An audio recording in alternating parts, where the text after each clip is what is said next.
नमस्कार दोस्तों, welcome to life express where there is no drama, no fake, only facts to keep you awake. जी हाँ, सही सुना आपने। लाइफ एक्सप्रेस एक ऐसी दुनिया है, एक ऐसा एकेडमिक प्लेटफॉर्म है जहाँ हम बेमतलब की बातें नहीं करते, क्योंकि यहाँ बातें होती है सिर्फ रियल लाइफ के, रियल लोगों के, रियल अचीवमेंट्स की, और बातें होती है रियल नॉलेज की अंडर भारतीय ज्ञान परंपरा, जिसकी बुनियाद वसुधैव कुटुंबकम पर आधारित है। वसुधैव कुटुंबकम यानी the whole world is our family. भले ही वसुधैव कुटुंबकम और अतिथि देवो भव का पालन करते करते हिंदुस्तान को भारी नुकसान उठाना पड़ा, लेकिन आज हर भारतीय को ये कहते हुए काफ़ी गर्व होता है कि भारत एक ऐसा देश है जिसने आज तक ना ही किसी पे आक्रमण किया और ना ही किसी पे राज किया। हाँ, हमने पूरी दुनिया पे राज किया, लेकिन उनके अधिकार, अस्तित्व एवं संस्कृति को छीन कर नहीं, बल्कि उनके दिलों पर राज किया, अपनी प्राचीन सभ्यता एवं संस्कृति और फिलॉसफी की खुशबू बिखेर कर। इसी भारतीय परंपरा को आगे बढ़ाते हुए लाइफ एक्सप्रेस अपने मिशन पे आप सभी के सहयोग से आगे बढ़ रही है, जिसमें मेरा यही प्रयास है कि भारतीय संस्कृति एवं ज्ञान प्रणाली का समुचित अध्ययन कर उसके भाव को, उसमें निहित संदेश को आपके सामने, वर्ल्ड सोसाइटी के सामने प्रस्तुत करूं, क्योंकि आज पूरी दुनिया में एक नहीं कई कारणों से अनेक प्रकार के संकट के बादल मंडरा रहे हैं। खूनी युद्ध चल रहे हैं परिवार में, समाज में, राष्ट्र में और पूरे विश्व में। पूरी दुनिया आज एक सोसाइटल मॉडल ऑफ लिविंग ढूंढ रही है, जिसे अपनाकर वो शांति और सौहार्द के साथ जी सके। लेकिन अफसोस, दुनिया के पास ऐसा कोई मॉडल नहीं है।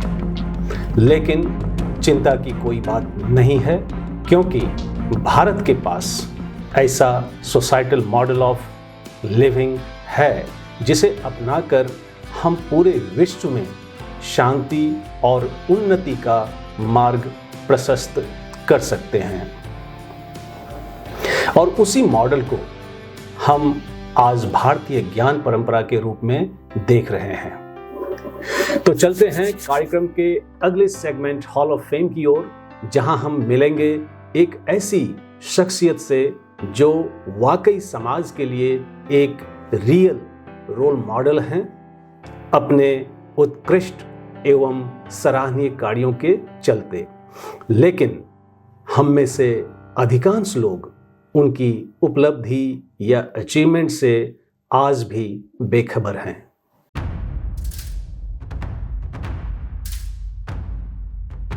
नमस्कार दोस्तों, आज के हॉल ऑफ फेम में हमारे साथ एक बहुत ही खास मेहमान हैं, जिनके जीवन से जुड़े कई रोचक तथ्य हैं। इससे पहले कि हम उन रोचक तथ्यों को जाने उन्हीं की जुबानी, मैं चाहूंगा कि सबसे पहले मैं आपको अपने विशेष अतिथि का एक संक्षिप्त परिचय दे दूं।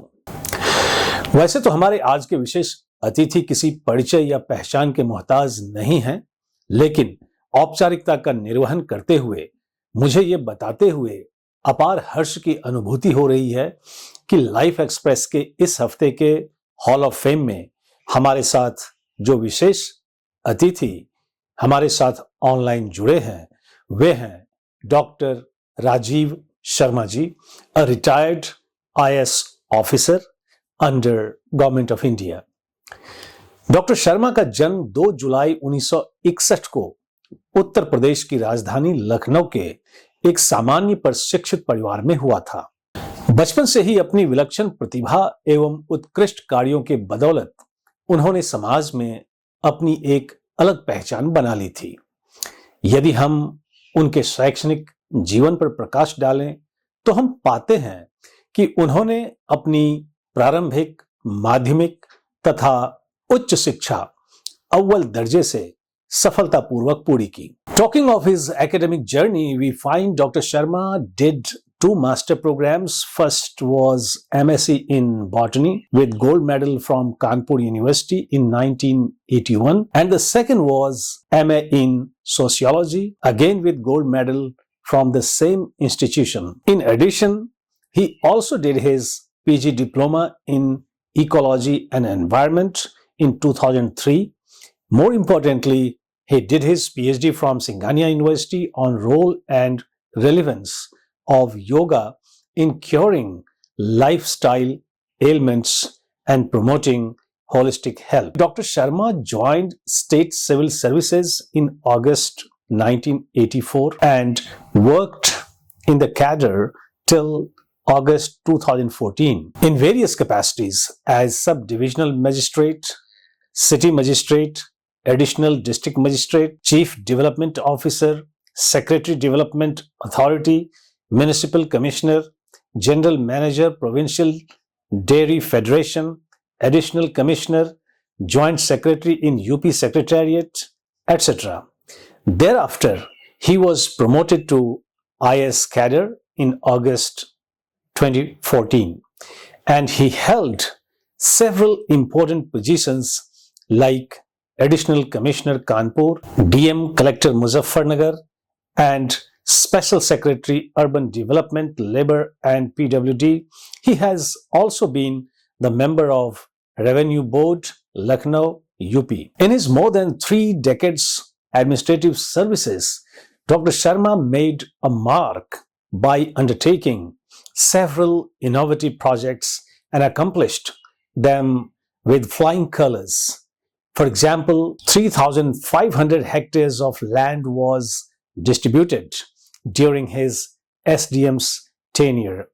Then he stopped illegal plying of private buses by strict preventive methods, which ultimately increased revenue income of the state transport manifold. While working in different judicial capacities such as SDO, SDM, ADM, DM, Additional Commissioner, arbitrators, judicial member of Revenue Board, more than 16,000 revenue and criminal cases were identified and resolved.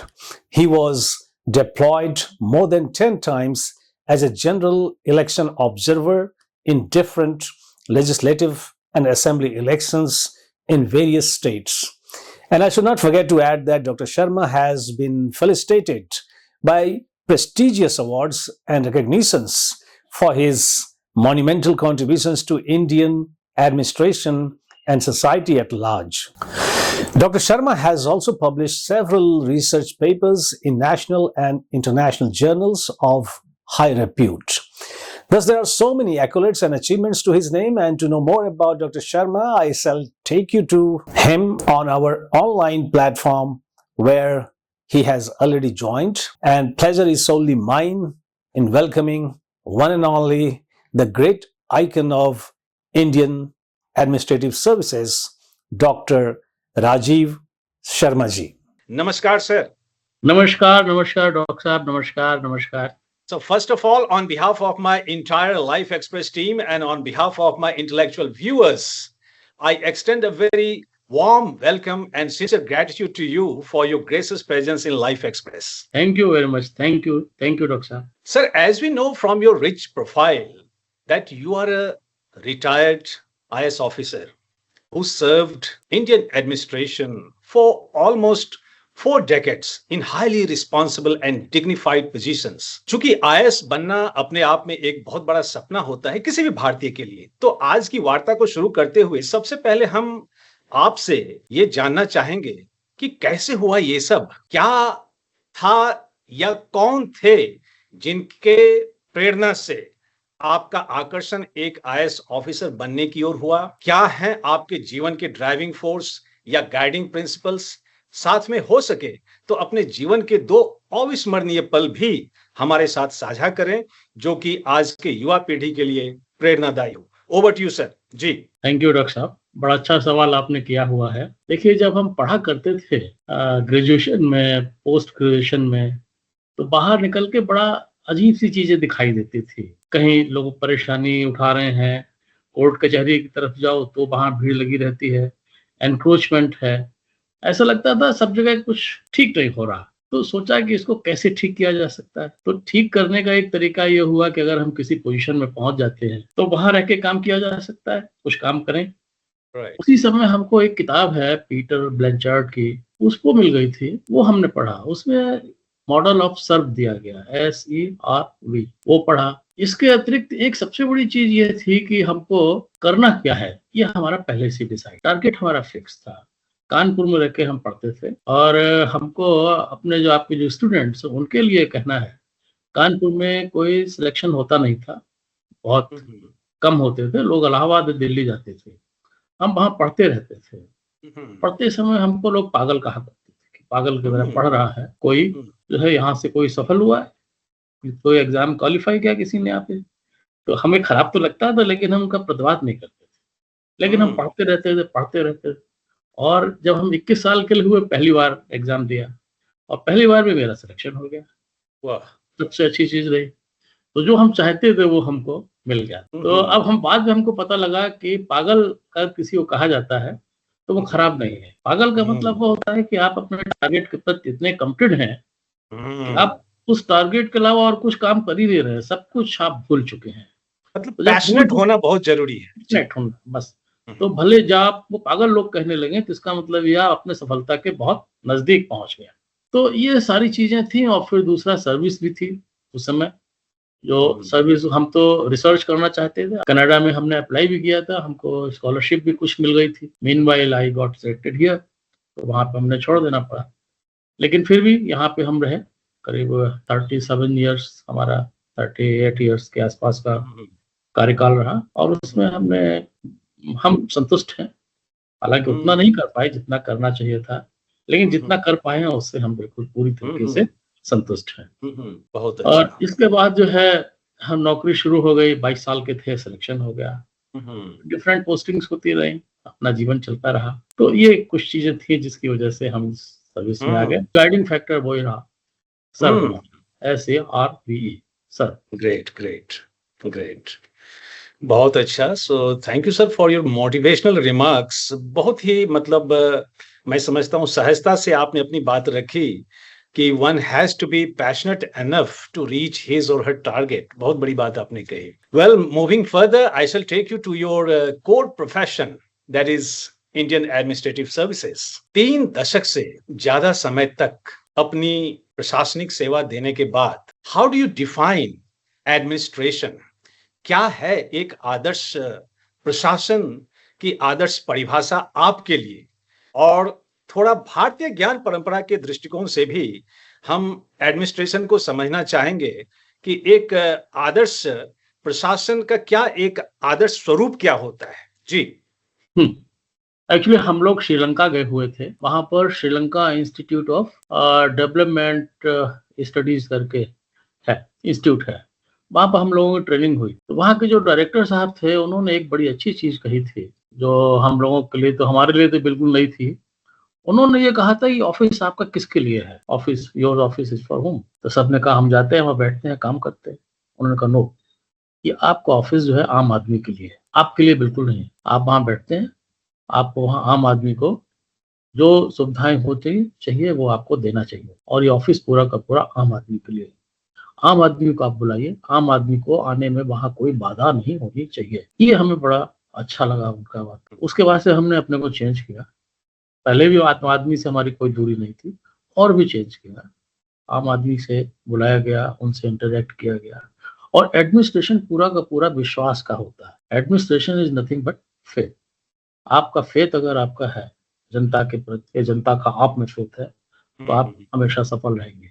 आज की तारीख में क्या हो रहा है, हम लोग जो देख रहे हैं, सबसे बड़ी कमी यही है कि जनता और जो हमारे सरकारी कर्मचारी अधिकारी है, इनके बीच में एक खाई सी बढ़ती चले जा रही है। आम आदमी भी जाने में डरता है।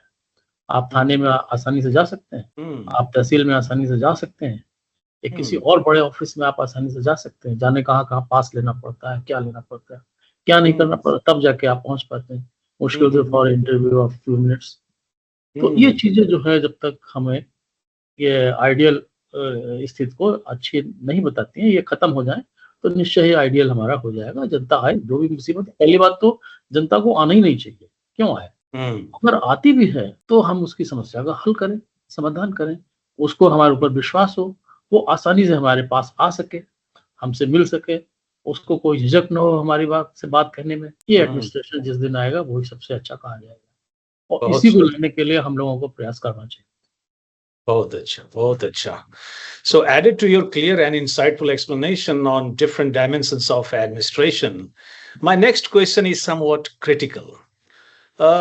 भले ही वर्तमान परिप्रेक्ष्य में स्थिति थोड़ी बेहतर प्रतीत हो रही है, हुँ, लेकिन इस बात से भी इनकार नहीं किया जा सकता है कि भारत आज भी दुनिया के भ्रष्ट देशों की सूची में, अगर आप देखें मोस्ट करप्ट कंट्रीज में, तो वहां पे 180 देशों की सूची मेरे पास में, जिसमें कि भारत 96th पोजीशन पे आता है. तो कौन है या क्या है बढ़ते भ्रष्टाचार के लिए जिम्मेदार आपके अनुसार? साथ में हम आपसे ये भी जानना चाहेंगे कि इंडियन ब्यूरोक्रेसी के भीतर भ्रष्टाचार के अनुकूल माहौल बनने या बनाने वाले प्राथमिक कारण क्या हैं? इस पे कुछ कहेंगे सर? जी. नहीं, बिल्कुल कहेंगे।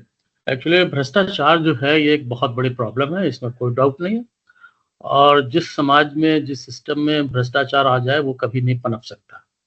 हमारे यहाँ जो मेन कारण हैं, जो हम अपने सेवा काल के दौरान समझ पाए हैं कुछ, हम आपको बताते हैं यहाँ पे हैं। एक तो हमारे यहाँ जो पॉलिसीज़ बनती हैं, in most of the cases, policies are framed by the persons who achieved very little और worked very little in the field. Field working से उनका कोई ज़्यादा सरोकार नहीं रहता है। उन्होंने कहा फील्ड में अगर आदमी काम नहीं कर पा रहा तो उसको हटा के सचिवालय में भेज मतलब दिया। प्रैक्टिशनर वे नहीं है. हाँ, नहीं, वो जानते ही नहीं कैसे काम करना हो। अगर हम्म, हमको कोई पॉलिसी लैंड लॉज़ के बारे में बताई गई है, लैंड लॉज़ के बारे में बनाना है, क्या हमने कभी जो रूट लेवल वर्कर लेखपाल होता है, कानून को होता है, उससे पूछा कि हम ये करने जा रहे हैं, इसमें हमें क्या परेशानी होगी, क्या नहीं होगी, या फ्यूचर में आके हमको क्या दिक्कत होगी? हम कभी नहीं पूछते। हम एक कमरे में बैठ के बना देते हैं कि ऐसा, ऐसा, ऐसा कर लीजिए, और वो लोग हम्म, बनाते हैं जिन्होंने फील्ड में, जिनका अनुभव उतना नहीं होता जितना होना चाहिए। होना चाहिए. होता है, नो डाउट, होता है, हम्म, लेकिन उतना नहीं होता है जितना होना चाहिए। दूसरा जो है हमारी फंक्शनिंग जो है हैफज़ार्ड और अनसिस्टेमेटिक हो। हैफज़ार्ड में वर्कलोड इतना ज़्यादा हो गया है, पाइल्ड अप हो गया है। अगर आप हम्म, उसको डेली का डेली निपटाते रहें, तो कोई हम्म, कुछ नहीं होगा। हमने इतना वर्कलोड पाइल्ड अप कर लिया है कि हमारे सामने कोई समस्या आती है तो हम तुरंत फायर फाइटिंग में लग जाते हैं, बाकी चीज़ें हम्म, छोड़ देते हैं। स्टाफ हमारे पास जो है जहाँ होना चाहिए, वहाँ नहीं है, और जहाँ नहीं होना चाहिए, वहाँ पे भरा हुआ है। आप ये देखिए, एक सेक्शन में जो गवर्नमेंट में लेवल पे ऑपरेट करता है, 4 एक सेक्शन अफ़सर होता है, 4 या 5 बाबू होते हैं। अगर एक हम्म, रेफरेंस भी जिले से आ गया, किसी स्टेट में 30 जिले हैं, किसी में 35 हैं, किसी में 70 हैं, किसी में 75 हैं, किसी में 80 हैं। अब 80 कागज़ को एक आदमी 1 दिन में क्या पढ़ सकता है? खोल भी नहीं सकता, कैसे काम हम्म, करेगा? तो ये, और जिसके अलावा जो हम कहते हैं इसमें हमारे सबसे बड़ी चीज़ ये होती है कि partnership influences of higher ups in different projects, contracts and deeds. Hmm, प्रायः होता ही है, हो सकता है कहीं ना भी होता हो। हम्म, लेवल कई होते हैं, बहुत सारे होते हैं, ऊपर से नीचे तक लेवल। किसी भी लेवल पे अगर आपका जो है किसी भी प्रोजेक्ट, कॉन्ट्रैक्ट्स में, या जो है आपके डीड्स में, हायर अप्स में, अथॉरिटी के आप हैं या पावर में हैं, वहाँ पे कहीं आपकी अगर पार्टनरशिप है या कोई आपका मेल जोल है, तो करप्शन को कोई नहीं रोक सकता है, हम्म, कोई नहीं, नोबडी कैन स्टॉप इट। ये होना ही होना है आपका। लैक ऑफ सुपरविजन है, हमारे यहाँ सुपरवाइजर ज्यादा हो गए हैं, वर्कर कम हो गए हैं। एक ग्राम विकास अधिकारी होता है, ग्राम विकास अधिकारी एक होता है, वही काम करने वाला होता है, उसके ऊपर करीब 13 सुपरवाइजर होते हैं। आप सोच लीजिए, और वो भी कम होता है। हमारे यहाँ क्या होता है कि अगर डकैती कहीं पड़ने लगे तो पुलिस ना बढ़ा के एक एसपी डकैती पोस्ट कर दिया जाता है। तो एसपी डकैती बेचारा क्या करेगा, आप बताइए? थाना वही है, सिपाही वही है, थानेदार उतने ही हैं, तो आप डकैत कैसे पकड़ लेंगे? हमने कभी इस बारे में सोचे नहीं, तो हम कैसे इसको करप्शन को रोक सकते हैं? और अगली चीज जो होती है हमारे यहाँ, more demand and scarcity of services and products. Demand बहुत ज्यादा है। हम जो सर्विसेज और प्रोडक्ट्स बनाते हैं उसको जो है डिमांड के अनुरूप बनाते नहीं, डिमांड को हम विजुलाइज ही नहीं करते, और डिमांड ज्यादा रहती है, चीज स्केयर रहती है, तो लोग वाग जो है वीआईपी कोटा लगाते हैं, कहीं कुछ लगाते हैं, कहीं कुछ करते हैं। तो दैट इज द सर्विस। इनएडिक्वेट और विद होल्डिंग ऑफ इंफॉर्मेशन, हम इंफॉर्मेशन पब्लिक को नहीं जाने देते, चुपचाप बैठे रहते हैं, काम करे रहते हैं। और सबसे बड़ी चीज हमारा जो कमिटमेंट है वो हमारे रोल के प्रति बहुत कम होता चला जा रहा है। We have very little commitment to role. काम हो जाए, किसी तरीके से हो जाए, बस देखा जाएगा, खाना पूरी हो रही है। और सबसे ऊपर हमारा ईगो जो होता है, grid and ego of persons in power और अथॉरिटी और पावर में जो है उनका ईगो बहुत हाई है, जो नहीं होना चाहिए। सर्व कर रहे हैं ना, we are service, we are doing serve. Servants का ईगो नाम की कोई चीज नहीं, हमको जो है ईगो बिल्कुल नहीं रखना चाहिए। तो ईगो हमारा बहुत हाई है, ग्रीड भी हमारा बहुत हाई है। हमारा कहीं ना कहीं पार्टनरशिप भी हो जाती है कुछ न कुछ लोगों से। हम अपने को अपग्रेड भी नहीं करते हैं।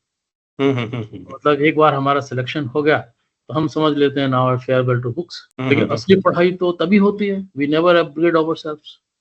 और दुनिया में ह्यूमन अपग्रेडेशन के लिए कहीं किसी को बताया नहीं जाता। किसी भी यूनिवर्सिटी में आपको मैथमेटिक्स पढ़ाया जाएगा, फिजिक्स पढ़ाया जाएगा, इलेक्ट्रॉनिक्स पढ़ाई जाएगी, बॉटनी पढ़ा दी जाएगी, जूलॉजी एवरीथिंग पढ़ा दिया जाएगा, सूरज से लेकर चंद्रमा तक।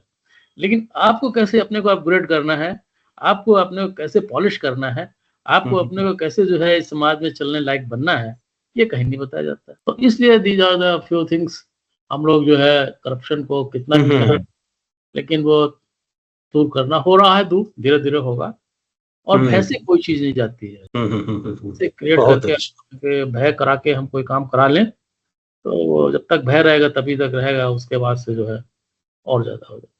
बहुत अच्छा। सिस्टम में डालना पड़ेगा, वैल्यू सिस्टम में डालना पड़ेगा, लोगों को बताना पड़ेगा, ट्रेनिंग का हमारे पार्ट होना चाहिए, स्पेसिफिक पार्ट होना चाहिए, तब जाके these are the few reasons, major causes which I like to narrate before you. बहुत अच्छा सर, आपने बहुत अच्छा वर्णन किया करप्शन के कारण को लेकर। और थोड़ा आपने वैसे निदान के बारे में भी अभी शुरू किया था बोलना कि वैल्यू एजुकेशन भी आनी चाहिए ट्रेनिंग में, प्रशिक्षण में। तो अब मैं थोड़ा निदान के ऊपर ही मैं जाना चाहूंगा, निदान कहें या समाधान कहें, तो हम उसकी ओर बढ़ेंगे। भ्रष्टाचार पर अंकुश लगाने में किस तरह के पहल की आवश्यकता है, और साथ में हम आपसे ये भी जानना चाहेंगे कि डिजिटल गवर्नेंस जो कि आजकल देखा जा रहा है, डिजिटल गवर्नेंस और ई इनिशिएटिव्स का कार्यान्वयन किस हद तक प्रभावी व पारदर्शी रहा है, और यदि प्रभावी नहीं रहा है तो किस प्रकार की चुनौतियां आप देखते हैं जिस पे इमीडिएट एक्शन की जरूरत है आज? जी देखिए, भ्रष्टाचार हमेशा टॉप से शुरू होता है। अगर आप बॉटम से खत्म करना चाहेंगे कभी नहीं होगा। जहां कहीं भ्रष्टाचार है वो टॉप से शुरू होगा। और जब हमको मालूम है कि हमारा टॉप गड़बड़ है तो हमें भी गड़बड़ होने के एक एलुरमेंट आता है। हमें सोचते हैं जब वो ऊपर वाला आदमी कर रहा है तब भी करें। और भ्रष्टाचार एक सिस्टम से है पूरा, ऊपर से नीचे तक पूरी चेन होती है। उसमें जो बीच के ऑड मैन होते हैं वो आउट होते चले जाते हैं। तो भ्रष्टाचार जो है, इसको नीचे से उसको आप खत्म नहीं कर सकते। और अगर खत्म करना भी है आपको तो आपको बिल होनी चाहिए। अगर हमको भ्रष्टाचार, हमको ईमानदार होना भी पड़ेगा और ईमानदार दिखना भी पड़ेगा, और लोग हमको समझे भी कि हम ईमानदार हैं। आप भले ईमानदार समझ लीजिए हो गए, लेकिन अगर आपकी ख्यात बेईमान की हो गई है तो लोग फिर आपको नहीं मानेंगे। और इसमें सबसे अच्छा चीज है, हम अपने स्तर पे हैं, जैसे हम कलेक्टर थे, हम जैसा चाहेंगे वैसा नीचे रहेगा, सीधी सी बात है। हम जिस तरह का अपने सबॉर्डिनेट को बनाना चाहेंगे वो हमारा, उसकी मजबूरी है काम करना, हम उसको कराते रहे, लेकिन हम अपने ऊपर वाले को कंट्रोल नहीं कर सकते। थ्योरेटिकल बात में आए तो आपको ये देखिए, हमारे यहाँ एफिशिएंट डिजाइन और इम्प्लीमेंटेशन सिस्टम का नहीं होता है। एक चीज बनता पहले है, उसमें अमेंडमेंट बाद में आने लगता है अगले दिन से। कई एक्ट्स, कई पॉलिसी जैसी आई कि फ्रेम होते होते हफ्ते भर में उसमें अमेंडमेंट आ गया। रोज नए जियोज आते रहते हैं, पता ही नहीं लगता कहाँ कितना जियो आ रहा है, कितने डायरेक्शंस आ रहे हैं। भाई एक बार जो कुछ करना हो सोच समझ के कर लीजिए, उसके अनुसार कम से कम 10-15 साल उसको चलने दीजिए। नहीं चलाएंगे तो आदमी का भी दिमाग है ना, फिर हमें तो पढ़ना नहीं, पढ़ना तो उस Right. आदमी को नीचे उसको इम्प्लीमेंट करना है, तो वो जी। कैसे जानेगा। हमारा सिस्टम जो है हमको अपना एफिशिएंट और इफेक्टिव बनाना चाहिए। दूसरा, प्रॉपर सुपरविजन होता ही नहीं हमारे यहाँ। सुपरवाइजर्स सब हैं, वर्कर केवल एक है, हमने बताया अभी आपको, ग्राम विकास अधिकारी होता है, उसका नाम भी अधिकारी हो गया है, वो काम करता है और उसको सुपरविजन के लिए कम से कम 13-14 लोग, एडीओ है, एडिशनल बीडीओ है, डीडीओ है, पीडी है, सीडी है, सीडीओ है, डीएम है, एडीएम है, एसडीएम है, एडिशनल कमिश्नर रूरल डेवलपमेंट है, कमिश्नर रूरल डेवलपमेंट है, जेडीसी है, पता नहीं कितने सुपरवाइजर्स हैं, काम करने वाला केवल एक है। ये सबसे बड़ी समस्या है, कैसे आप इसको करेंगे। और सबसे बड़ी चीज है, हमारे सिस्टम में कोई भी फीडबैक का प्रोसीजर नहीं है। और फीडबैक का कहीं कुछ है भी अगर, उस फीडबैक को एग्जामिन करने का किसी के पास समय नहीं है और उस फीडबैक से पर कोई एक्शन लेने वाला भी कोई चीज नहीं। अगर किसी ने अच्छा किया तो ही शुड बी अप्रिशिएटेड। ऐसा नहीं हर जगह खराबी काम हो रहा हो, ये हर आदमी भ्रष्टी हो, ये हर जगह भ्रष्टाचार ही छाया हुआ हो, नहीं, ऐसा नहीं है। बस थोड़ा मैं यहाँ पे रोकना चाहूंगा सर आपको। ये जो आपने कहा कि फीडबैक नहीं है, तो अमूमन ये देखा जाता है कि हर एक सिस्टम में, जैसे कि हम लोग एकेडमिक फील्ड में है, यूनिवर्सिटी सेटअप में है, तो हमारा एक एनुअल अप्रेजल होता है। तो क्या उस तरह का एनुअल अप्रेजल आप लोगों के विभाग में नहीं होते हैं क्या? एनुअल अप्रेजल हमारे यहाँ होते हैं, लेकिन उनके बारे में क्या कहा जाता है ये हमारा इसमें बताना ठीक नहीं होगा। नहीं, ठीक है, कोई बात नहीं सर। अप्रेजल जिस तरह से होते हैं और उन एनुअल अप्रेजल के आधार पर न तो आपको कोई मौका मिलता है, ये न कुछ मिलता है। मान लीजिए अभी ट्रेनिंग करने गए इंडस्ट्री में, डिपार्टमेंट में आदमी है, इंडस्ट्री की कोई ट्रेनिंग की, जब तक वो ट्रेनिंग से लौट के आया पता चला वो रेवेन्यू में चला गया, ट्रेनिंग बेकार। तो यही तो प्रॉब्लम है ना। यही सारी चीजें जो हैं जो सिस्टम को इनएफिशिएंट बनानी है। मान लीजिए हमारी ट्रेनिंग इंडस्ट्री में हुई है तो कम से कम 2-4-5 साल हमको इंडस्ट्री में रहना चाहिए।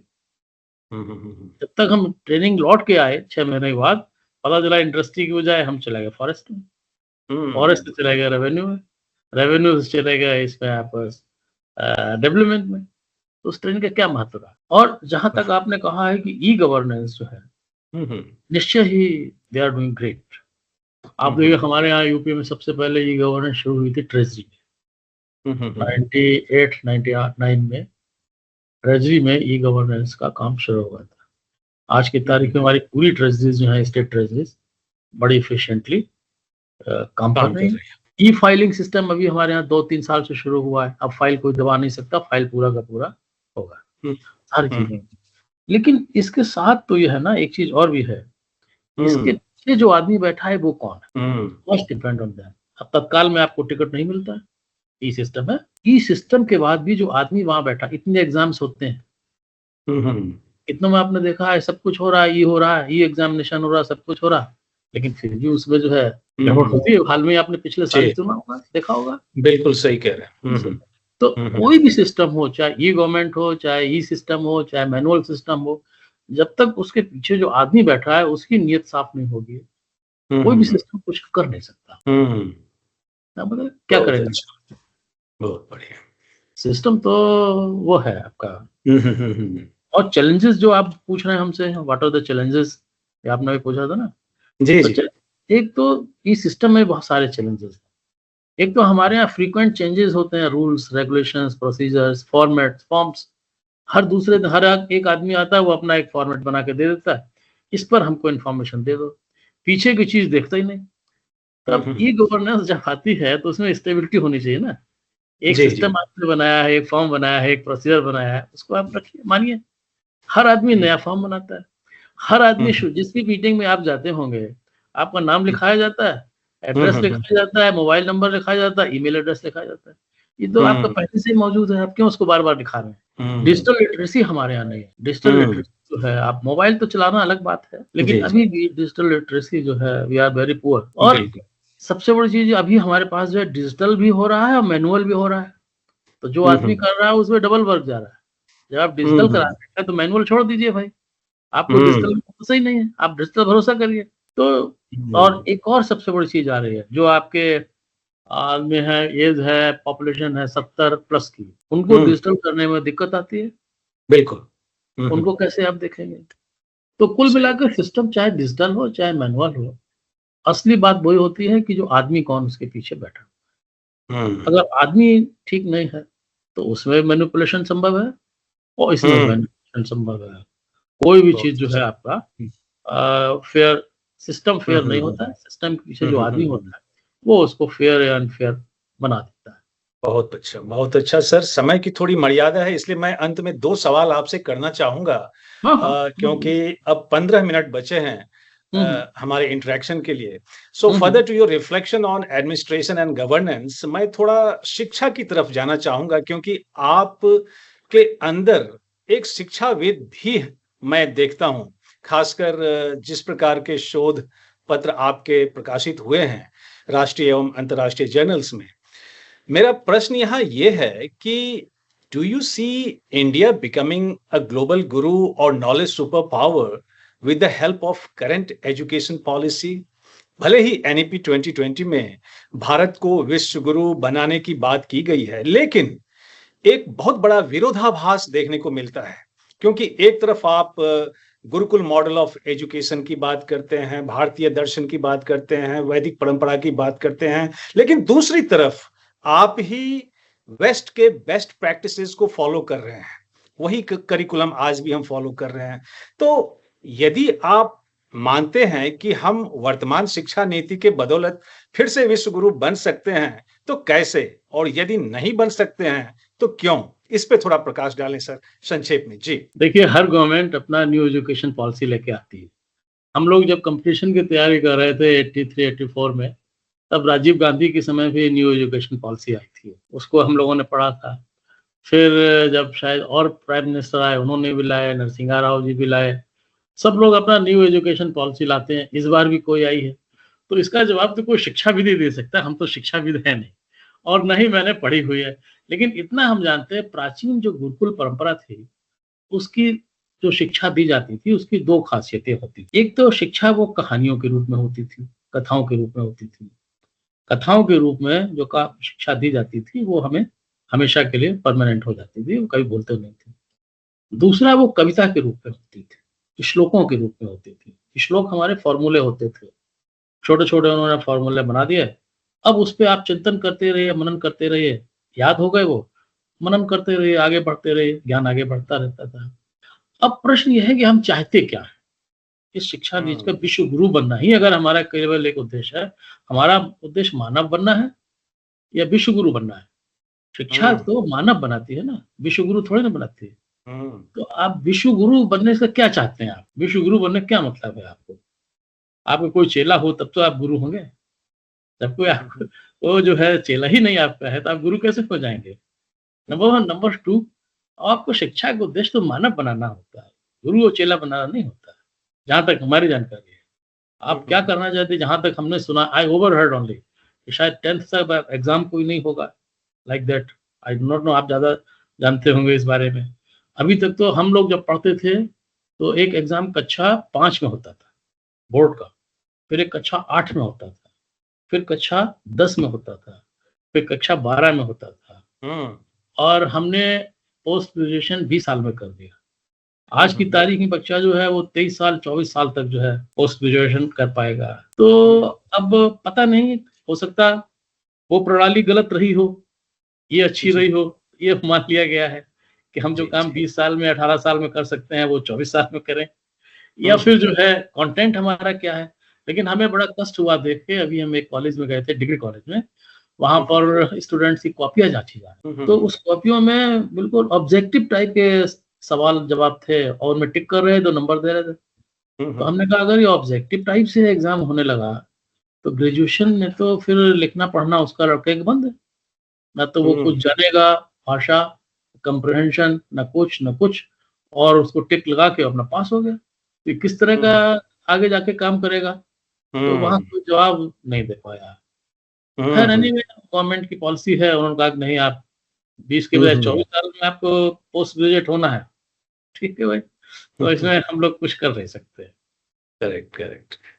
तो अंत में मैं एक सवाल करूंगा, फिर उसके बाद हम आपके शांति संदेश लेंगे। हाँ। मेरा ये प्रश्न है कि how do you visualize your dream India? क्या है आपके सपनों का भारत जिसमें you can ensure positive and fair politics with good governance in India? जी। प्रत्येक गांव का विकास होना चाहिए। जब तक हमारा गांव का विकास नहीं होगा तब तक हमारा शहर विकसित नहीं हो सकते। बहुत गवर्नमेंट ने मनरेगा लाई थे, स्कीम आई थी 2004 या 5-6 के आसपास आई थी मनरेगा। इसका बहुत लोगों ने विरोध किया, लेकिन हमारा मानना ये है कि मनरेगा अगर 1948 में आ गई होती तो न तो आपके शहर खराब हुए होते और न ही गांव आपके खराब हुए होते, क्योंकि शहर जो होते हैं गांव पे निर्भर करते हैं, गांव शहर पे निर्भर नहीं करता। और रूरल जब तक प्रॉस्पर नहीं होगा तब तक अर्बन आपका काम नहीं कर पाएगा, आप कुछ भी कर लीजिए। बहुत सुंदर, वेरी थॉटफुल ऑफ यू। बहुत अच्छा, बहुत अच्छा। So to conclude our interaction, may I now request you to kindly give a message of peace and progress to mankind at large, so that we could create a better human, a better society, a better nation, a better planet for a better tomorrow. लेकिन आपके संदर्भ में मैं आपसे आग्रह करूंगा कि आप ना सिर्फ एक छोटा शांति संदेश दें, बल्कि बहुत ही संक्षेप में हमारे छात्रों के लिए या भावी आईएएस एस्पिरेंट्स के लिए 5 महत्वपूर्ण सुझाव दें, जिससे उनका एक सफल आईएएस ऑफिसर बनने का जो सपना है वो साकार हो सके। जी। देखिए, सबसे पहले जो आदमी का विकास होता है, नेचर एंड नर्चर। नेचर तो आपकी पक्की है, उसको कोई चेंज नहीं कर सकता। नर्चर जो आपको डेवलप करता है वो आप उसके परिणाम स्वरूप सामने दिखाई देते हैं पूरा। अगर आपको पीस और ट्रैंक्विलिटी और शांति चाहिए, सद्भाव चाहिए, तो आपको उसी माहौल को विकसित करना पड़ेगा। आज की तारीख में दुनिया जो डोमिनेट कर रही है, फियर और इनसिक्योरिटी के कारण, ये सबसे 2 चीजें जो है, फियर और इनसिक्योरिटी, सबसे ज्यादा हावी हो रही है। इसी दोनों कहना चाहिए कि फियर और इनसिक्योरिटी की वजह से जितना लड़ाई झगड़ा हो रहा है, ये केवल 2 कारण है इसके। इसको हमको दूर करना है। और दूर कैसे करेंगे? हमारा जो है सोशल कंट्रोल के 3 बहुत बड़ी एजेंसीज होती हैं। एक होता है फैमिली, दूसरा होता है स्कूल और तीसरा होता है रिलीजन। रिलीजन का बड़ा ही इम्पैक्ट होता है तगड़ा। आपको मैक्स वेबर एक है राइटर, नाम सुना होगा। उसने लिखा है, एक किताब लिखा, Protestant ethics and spirit of capitalism. उसने ये बताया कि प्रोटेस्टेंट की जो इथिक्स होती हैं, उन्होंने किस प्रकार कैपिटलिज्म को डेवलप किया। बड़ी अच्छी किताब है, कभी मौका लगे पढ़िएगा। बिल्कुल। इसी तरीके से हर धर्म का, हम अभी एक आर्टिकल बना रहे हैं, हमारे यहाँ अहिंसा ज्यादा माना जाता है। ऐसा क्यों? अहिंसा हम लोग मानते हैं, शांति मानते हैं, क्यों? क्योंकि हमारे रिलीजन में अहिंसा पे बहुत ज्यादा जोर दिया गया है। तुलसीदास ये भी लिखा है, परम धर्म शुद्ध विदित अहिंसा। अहिंसा को परम धर्म माना गया है। तो उसी प्रकार के हम बन जाते हैं। तो जब तक हम मूल रूट कॉज पे उसको नहीं छोड़ देंगे, तब तक हम कुछ नहीं कर पाएंगे। लड़ाई इसी प्रकार से चलती रहेगी। और जो आपने दूसरा सवाल किया है कि जो नए आईएएस हों उनको क्या करना चाहिए, हमारा तो सबसे कहना है कि एरोगेंस एंड इग्नोरेंस, ये दोनों इनको खत्म कर देने चाहिए। इनको अपने पास नहीं फटकने देना चाहिए। Ego zero, no ego. Ego अगर होगा तो आप सफल नहीं हो पाएंगे, चल के आगे। तो हमको इनको सबको आज चाहिए, अभी चाहिए, सब कुछ चाहिए। इस भावना से खत्म होना चाहिए, ये नहीं होना चाहिए। हमको अभी सब कुछ चाहिए। आत्मसम्मान हमको अपना पूरा बनाए रखना है। आत्मसम्मान से कंप्रोमाइज किसी भी दिशा में नहीं करना चाहिए आपको। जो सर्व कॉन्सेप्ट है, SERV, एक कंपलसरी किताब है इनका, पीटर ब्लैंचार्ड है, इसको जरूर पढ़ना चाहिए।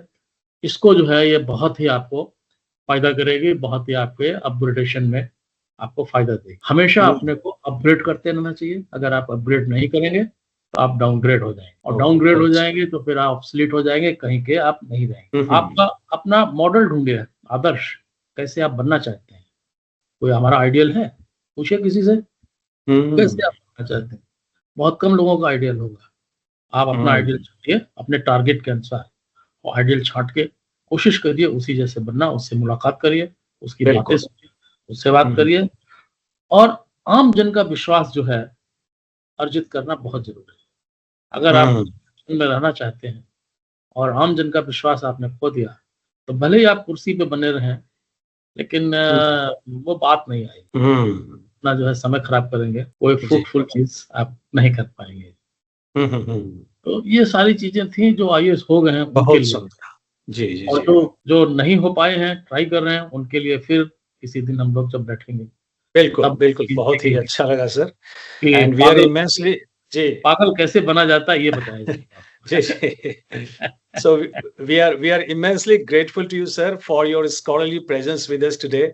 और शिक्षा जगत में और प्रशासनिक जगत में मैं कहूँगा कि आपके उत्कृष्ट और सराहनीय कार्यों के लिए लाइफ एक्सप्रेस की जूरी ने आपके लिए एक अवार्ड की घोषणा की है, और वो अवार्ड है life express icon of India award. और आपके इस उपलब्धि पर मैं आपको अपने इंटेलेक्चुअल व्यूअर्स की ओर से ढेरों बधाई देना चाहूंगा। Heartiest congratulations, and God willing we shall meet again in some other academic forum. Thank you for connecting with us today. Thank you sir, thank you so much. Thank you doctor साहब, बहुत अच्छा लगा आपसे बात करके। आपके सीधे सवाल थे, हालांकि कुछ सवालों का जवाब बड़ा कठिन था, लेकिन फिर भी आपसे दोबारा जुड़ने में हमें अच्छा लगेगा। और आपने जो अवार्ड दिया है हमको, उसके लिए भी बहुत बहुत धन्यवाद, and thank you very much. नमस्कार सभी को। LXP Icon of India Award is proudly presented to Dr. Rajiv Sharma for his exemplary contributions to Indian administrative services on 17th October 2025. आज के सत्र की समाप्ति मैं फिर एक आह्वान के साथ करूंगा, खासकर डॉक्टर राजीव शर्मा की बातचीत से निकले कुछ मुख्य अंश को लेकर। सबसे पहले उन्होंने अपने आईएएस बनने के सफर, प्रशासन की परिभाषा, भ्रष्टाचार के कारणों और समाधानों पर अपने विचार साझा किए। डॉक्टर शर्मा ने बताया कि समाज में व्याप्त समस्याओं को देखकर उन्होंने आईएएस बनने का फैसला किया। उन्होंने युवाओं को लक्ष्य के प्रति समर्पण और जुनून रखने की सलाह दी।